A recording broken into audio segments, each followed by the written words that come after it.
Good morning and welcome to Fly on a Dime. I'm your host, John Gray. As always, like, share, and subscribe.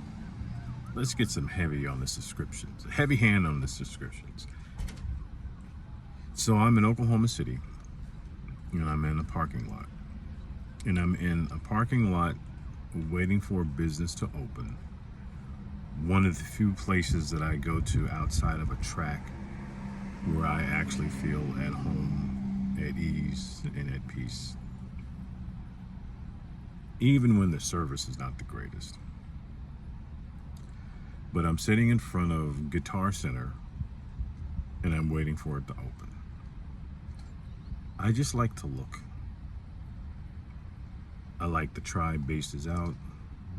I like to plug into amps and see what mirth I may have.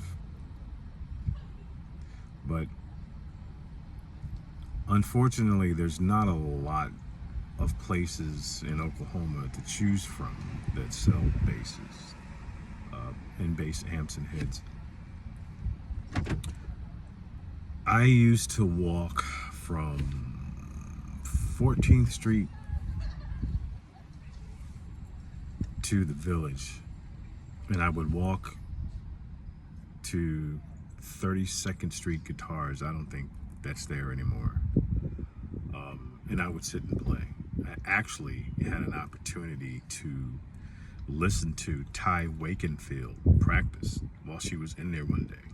I think she was like 17 at the time. Fantastic.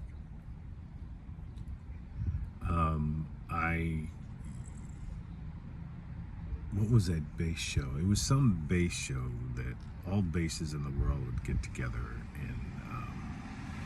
and have like a bass fest. It used to be held in the city all the time, and then it moved, I think, to LA or someplace.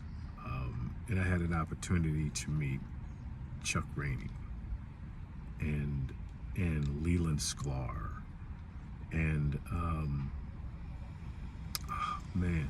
the great, incomparable Victor Wooten. And I asked a question. This is when I had basically started playing, and I asked a question of Chuck Rainey. I said, Mr. Rainey, how do you keep the other strings from ringing out when you play? And his advice to me was, keep playing. Your fingers will magically learn how to do it. And I'm at that point where it's almost there, but in any discipline, you just have to keep doing things over and over and over and over.